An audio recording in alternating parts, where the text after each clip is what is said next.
David Ault is a prophetic voice in the Human Development Consciousness Studies movement as an unwavering crusader for mindfulness, global literacy, and social justice.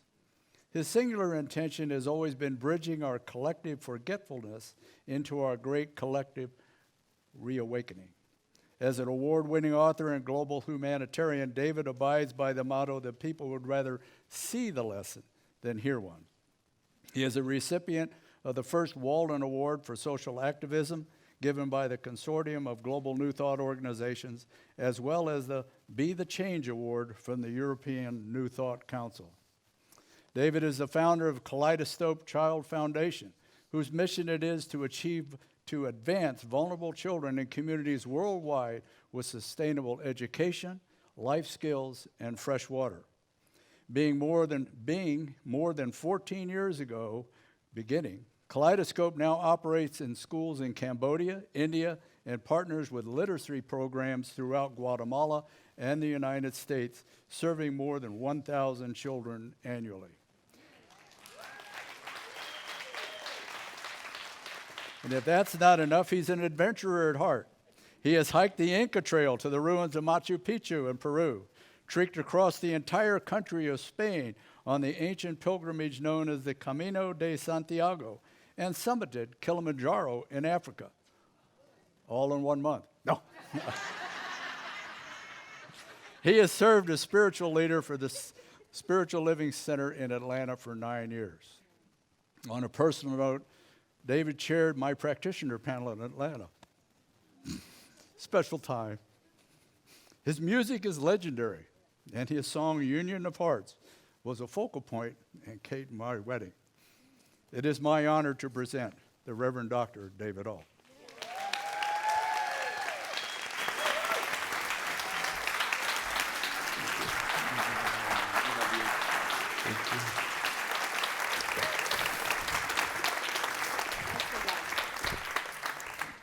Whew. Can I have a moment?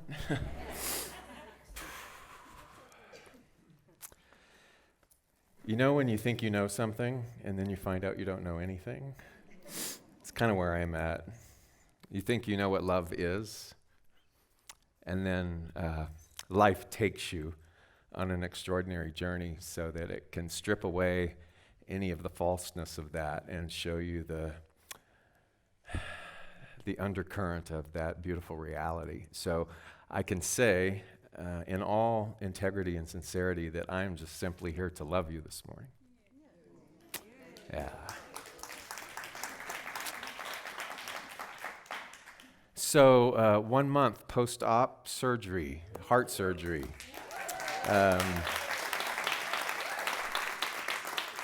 I won't get into all of the details, but it was actually a 30-year journey, more than half my life. And I can truly say that I feel as though I'm a completely different person. I surrendered to love in ways that I had never allowed myself to do before. And my best friend, her name is Tracy, we were having a conversation while I was in ICU.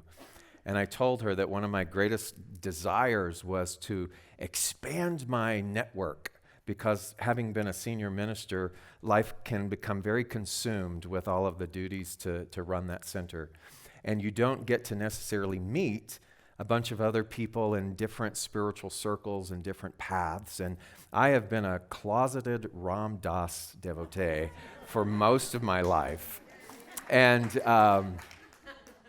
so I had written down these particular groups that I wanted to go explore and be a part of. And that particular group, even before he had transitioned, was so heavily on my mind. And this one person kept popping up on the list, and his name was J-Ram Lentini, who was very much a part of that, part of the Love, Serve, Remember community. And he lived in Atlanta. And I said to Tracy, I would like to meet him. And she called him. And he said, do you want me to come to the hospital? And she said, no, he's not very pretty right now, and I'm sure you would be embarrassed. And one Sunday, she said, you're going to have to shower today. And I was like, why? And And I thought she was going to take me out for like one of my first meals out in public. And instead I walked down and this man, Jay Romlantini, was there. And he performed kirtan for me. And the whole community was surrounding me with love. And he's here today. He decided to come see what CSL was all about. And that's one example of all these different communities and people that showed up in such amazing ways. And I will say, I learned how to receive love. And it's quite extraordinary. And I'm so excited to be alive and to be here with you today.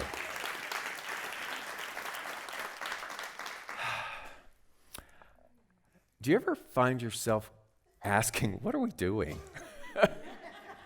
Like, why, for example, are we here today? What is it within your soul's calling or your hunger or your own personal seeking that gravitated you to be in this collective energy this morning? Because I'm here. Thank you. That's a plant. But I think about those things, and I think that, with all due respect, that we are assisting one another, that there is this cycle or this rhythm of remembering and forgetting. And what we do is we weave ourselves in, and one is not more better than the other, that the remembering and the forgetting are like the ebb and the flow of the ocean wave. And sometimes it is in the forgetting that things are sparked within us that cause us to amplify our remembering. And I don't know if that's clear or not, but what I'm learning to do is to love the entirety of the journey. My first teacher was Louise Hay. And I was privileged in my youth to be a part of a music team that traveled with her for many years. And I was an ornery young man. And I was so self-absorbed in my acting career, and this was in the days before cell phones, and you had to call your agent all the time, and I would be auditioning, and we would be on the road, and I would ask the van to please stop so I could call my agent to see if and they laughed at me, but I was really irritating. And I remember one time I was up for something rather large, and I kept asking the driver of the van, could you stop? And I called, and I didn't get this job.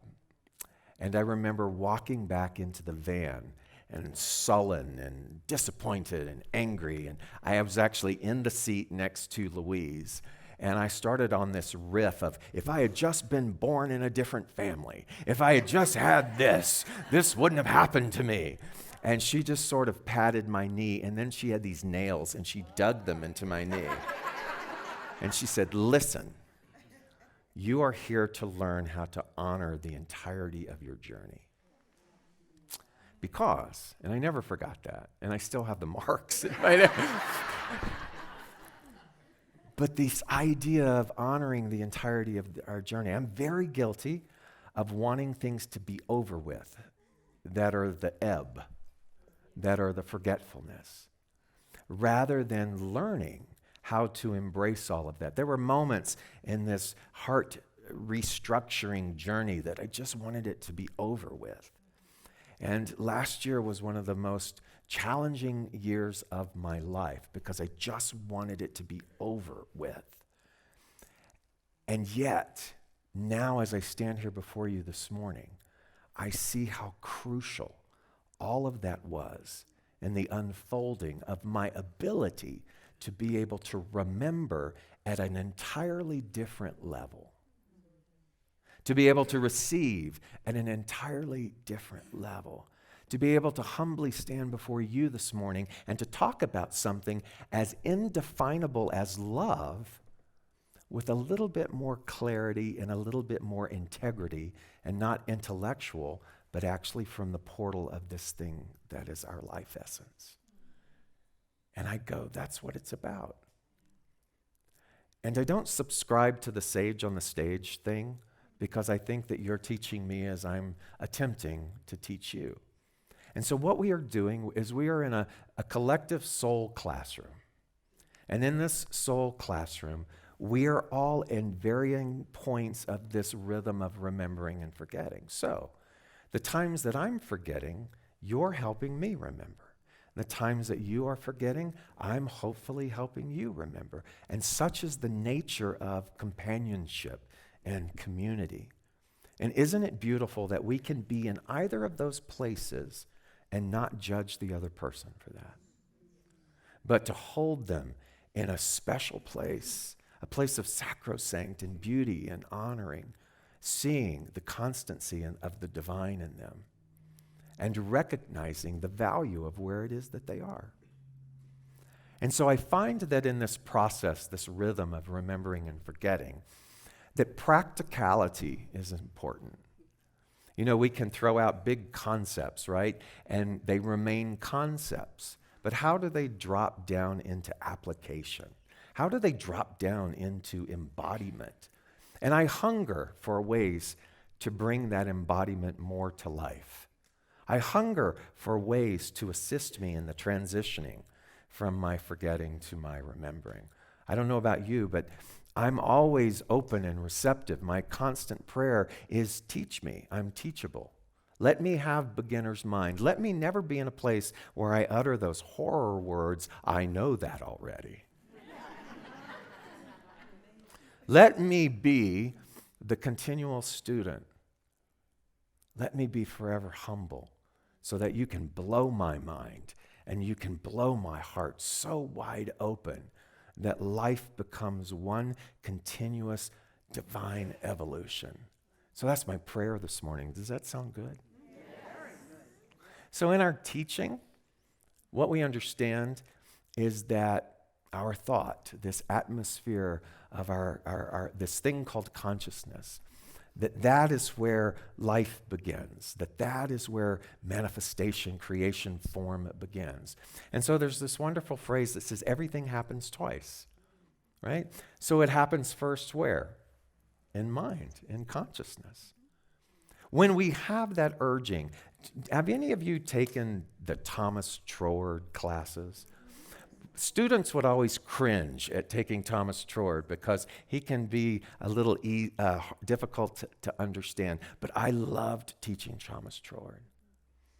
And in Thomas Troward, I remember he would say that the moment that an idea lands in your consciousness, so you could call that a desire, you could call that washing your hair in the shower, and you go, ah, that's it. All of those divine moments where something lands in your consciousness. And he said, in that same moment, all of the things to bring that idea to fruition also land within consciousness. And I used to love that because my mind and the creative aspect of my mind would go off into these visionary things, and then my humanness would retract it. Because I would say, oh, there's just no way that can work. The cynicism part of my life would sort of override it. But when I read that from Troward, and I really began to take that in and said, what does that mean? It means that when that divine idea comes, that at the same sacred moment also comes the ways and the means, becomes the solution for us. Now, it takes on our individuality in terms of our expression. Oneness does not mean sameness. And so even though there is this oneness, our individuality, our persona, then takes that divine idea and expresses it in the unique way of you. But it happens first in that divine mind. And so I get to continue to practice paying attention to those divine ideas because everything happens twice. So the first time, I want to be super conscious of what it is that's going on. Whether it's a divine idea or whether it's an old repetitive idea that wants to come back and to tell me that it won't work, or that I'm not enough, or that it's too late, all the twos. And as I begin to look at that, I go, well, that's not the choice I choose to dwell upon. And in that moment, I began the process of changing. And I begin to understand that thing which I have defined as my possibility, I've barely begun to scratch the surface of that. All of us have. So everything happens twice, first in mind, and then in form. And I love that. I love the idea of that. And so in this idea of, well, how do we practicalize that? It's a nice concept, right? It's a nice truth. We all go, I love that. Yeah. How do you make it real? How do you make it real? So you got programs? Do you have programs? All right. So take your program. Get your program. Lean over. If you don't have one, I've got a solution for that as well. So, how many of you know the phrase, finish it, I can't see the forest for the trees. So look at this tree. Look at the bark of the tree. You know what that represents? All of our angst and worry. It's the plumbing that's not working.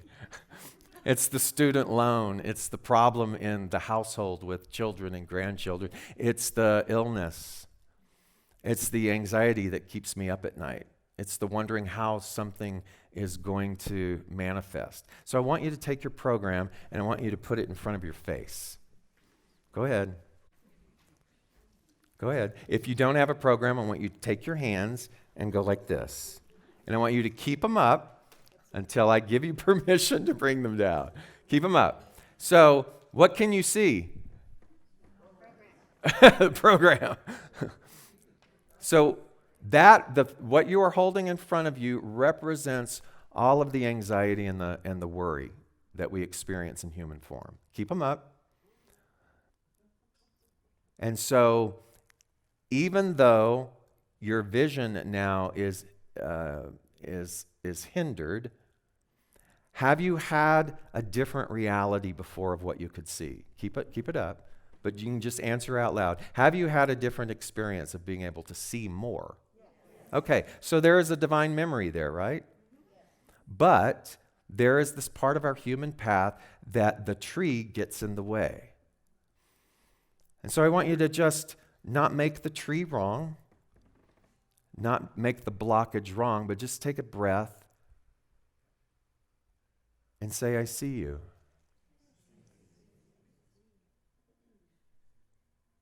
I see you worry. I see you anxiety. I see you concern. I see you sadness. I see you.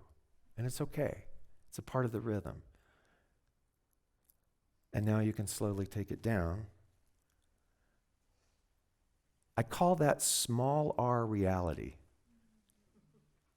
Many people live their entire lives in small r reality. I would never go to someone who is deeply rooted in small r reality and tell them that they're wrong. That to me is sort of what we sometimes call spiritual malpractice. And what I love about practitioners is in the evolution of the training, we become very conscious and very compassionate about people who live in small r reality. And our job, any of our jobs in this cycle of remembering and forgetting is to never look down upon someone who is in the stage of forgetfulness, who is in the entrenchment of small r reality.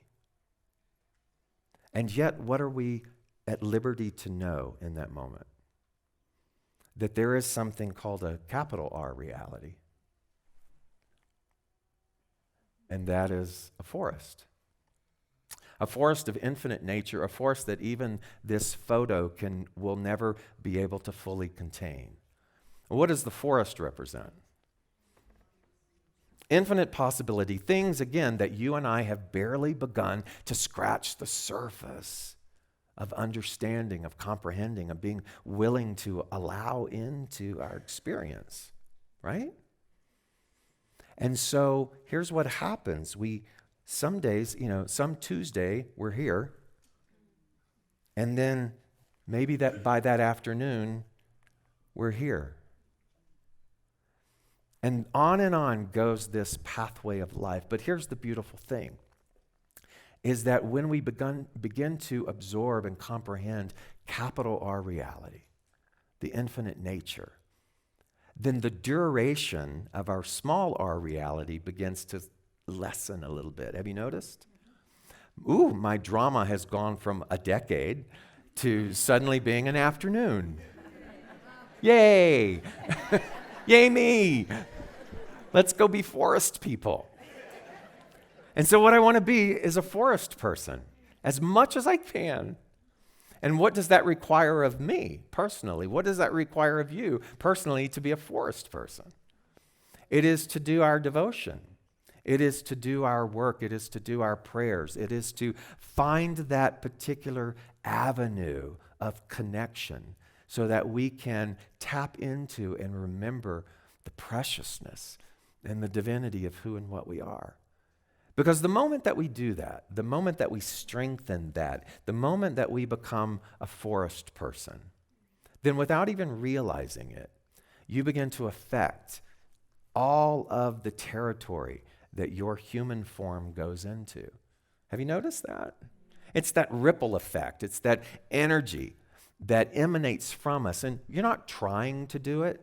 You're not trying to show off. You're not trying to be arrogant or egotistical. It's the nature of what you are. You know, we call it the auric field. Have you ever noticed, have you ever been in a room when someone who's a forest person is in the room and you can feel it? And because they are devoted to that infinite nature of capital R reality, it gives us this ability to somehow breathe deeper, to somehow begin to see our own selves in a different light. And that's the true nature of community, a community of souls. Let me remember for you. Let me remember for you. Let me remember for you. And in the remembering of that for you, people automatically begin to reawaken. I love the word reawaken, by the way. I never say awaken, because when I say reawaken, it reminds me that at one time I was already awakened. And what I'm doing is I'm simply returning back to my divine nature. And so when I choose to make it my intent to be a forest person, then it's like little seedlings start to happen with everyone else. And so that's my mission, that's my goal, is to teach us how to be forest people, to teach myself to remember how to be a forest person.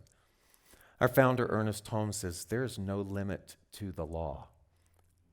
So the law being that of everything happens twice, first in mind and then in form. And I like to say there is no limit to the forest. There's no limit to the forest, but there appears to be a limit to gender neutral, our understanding of it.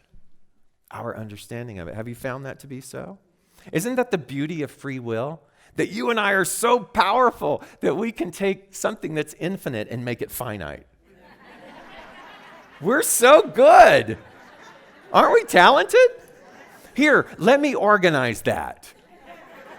Let me put that into a box in a frame and make it really neat, so that I can understand it. Let me make it finite.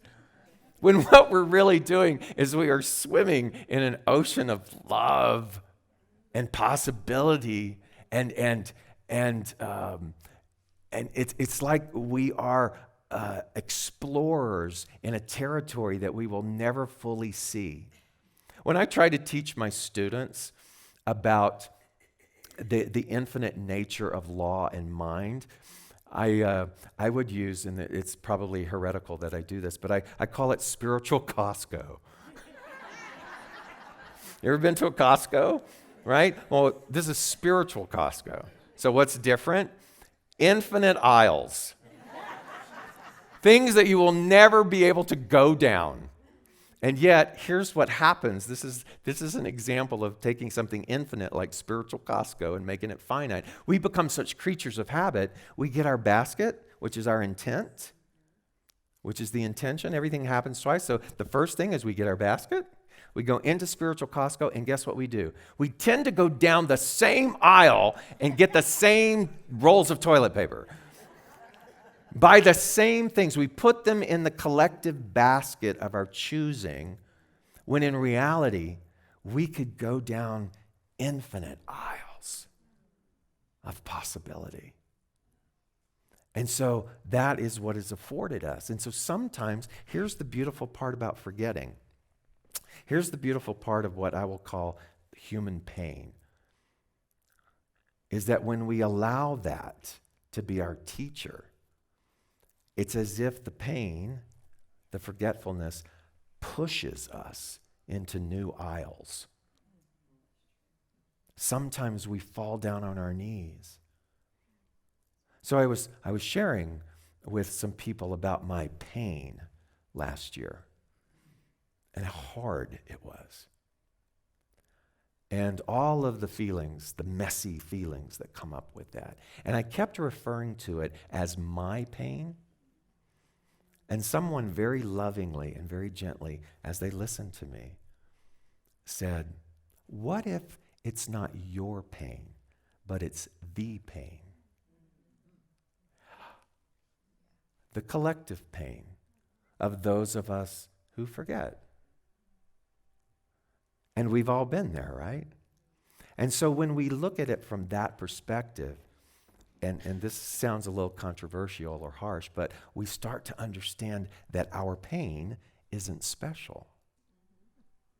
Because when we hold our pain in a place of specialness, you don't understand what I've been through. You have no idea of understanding what I'm in and my history. When we do that, we actually cut ourselves off from the freedom that we say that we want. I would never tell someone that who's in their pain. In fact, I gave a whole talk about your pain isn't special at a convention years ago, and many of those people are still not talking to me.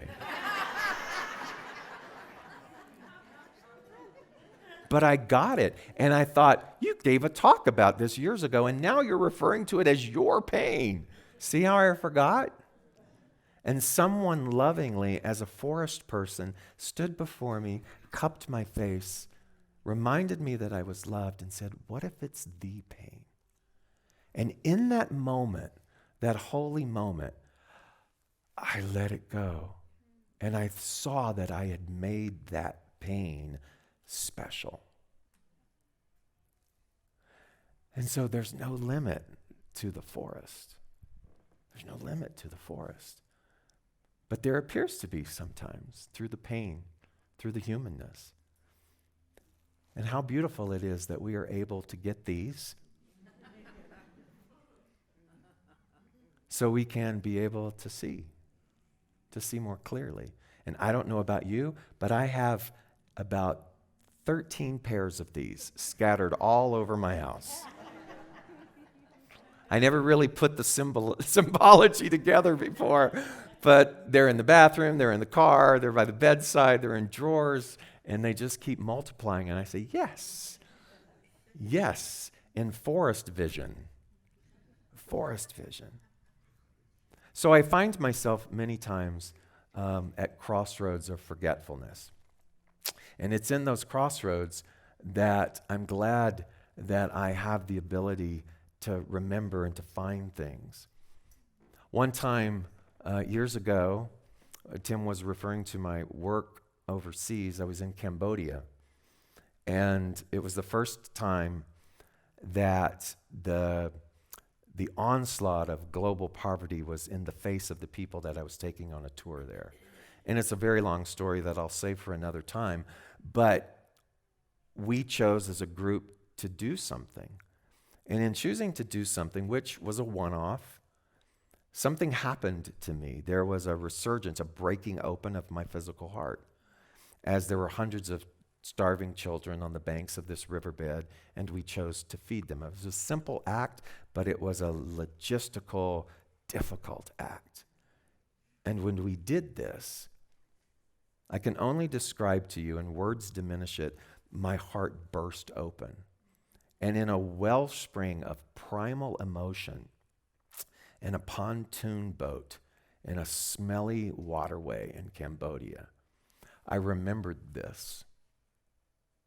Doug Boyd was a travel writer, And I was reading something on an airplane one time, and he said the most powerful mantra you could ever say is, I'm available. And then what caught my attention was this, but look out. If you're serious, your whole world will change. If you're serious, you will migrate into being a forest person. And in that smelly pontoon boat, on my hands and knees, literally wailing, I said, I'm available. Little did I know that that mantra and this would actually work. Because what ended up happening is I kept going back, trying to find sustainable solutions. Made thousands of mistakes in my first 5 years there, until finally the doors opened, government approval, and thus began a journey of bringing education to children across the world who are deprived of that. With 2 campuses in Cambodia, we have 600 Cambodian children annually. Moving to India, where the poverty there is so breathtaking, it's so hard to function sometimes, and I have to be really mindful of the people that we bring there. And in fact, we just opened a school 2 months ago in a slum village called Lakhanpur in India, in the region that is literally the worst of that entire country. And there are children there, 100% illiterate. I took 30 of them. And in a pilot program, I got a cow barn and hired a teacher. And for a year, he taught these 30 children on the floor of a cow barn in this slum the absorption of their exposure to knowledge cultivated some of the most amazing forest beings I have ever witnessed in my life. There was one young girl, never had any exposure to math. She is multiplying and dividing 6-figure digits like that. I'm like, there's a savant right there. And I look at her, and I look at all these other young girls who culturally are not given those opportunities. And I realized that, I've opened up a can of worms. Because what are they going to do with this knowledge? Because culturally, they don't leave their families. There's a saying in the nonprofit world, you can't care about some of it, you have to care about all of it. And I go, ooh. All of a sudden, this. And I go, what am I going to do? And I began to realize that a new forest opportunity of creating a skill set, either in medicine or technology, would have to start now in teaching these girls so that they can have their own autonomy by the time that they are young women. And we create a business for them. And they still get to be at home with their families. And I go, I know nothing about that. And then slowly I breathe, and step by step things begin to be unfolded. So I dare you, I double dog dare you to start saying I'm available. But I would say, but look out. It comes with a warning. But look out, because if you're serious, your whole world will change. So from that smelly pontoon boat in Cambodia in 2004, these are my kids in Cambodia. I would say a handful of them out of 600. These are my kids in India. See the little girl? See the girl going like this? See the head above her? Her eyes are closed and she's laughing? That's the 6-figure girl. Her name is Santeeth. And she's doing English sentences and math as though it's like water for her. And then convincing these Guatemalan mothers that it's worth giving their daughters education and allowing them out of slave labor trafficking, which is not as easy as you would think. How did I do it? I made them laugh. I won them over in my whiteness. Don't ask me how, but I had to go from here to here. And so I love you this morning.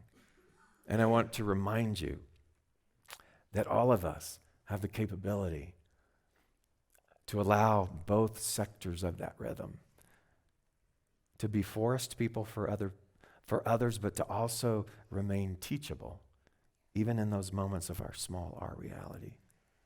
Thank you so much for allowing me to be with you this morning. I do want to say that I got why I wanted J-Ram to come with me tonight. He sat in front of Barbara's altar in their home, and the same kirtan that he performed for me that escalated my wellness, he sang to Barbara. And I'm so grateful to Barbara and to John and to this community for being such an illuminating light in our world. God bless you. Thank you. Hi, I'm Barbara Waterhouse. And I'm John Waterhouse. Thank you for watching this message today. Through our website, cslasheville.org, we have over 1,000 messages, classes, and New Thought books, all to download at no charge to anyone. Producing this incredibly valuable collection of ideas is really making a difference in the world. It's changing lives everywhere. Please go to our website, cslasheville.org, and click the Donate button. You can support this life-changing ministry, and when you do, we'll send you a note of thanks and also put you on our daily prayers. By doing this, you're helping to raise the consciousness of people across the entire globe. We're changing lives together, those lives that are being more prosperous, more healthy, and more joyous. Thank you for being a part of this important work and supporting what we do here at CSL Asheville. Thank you.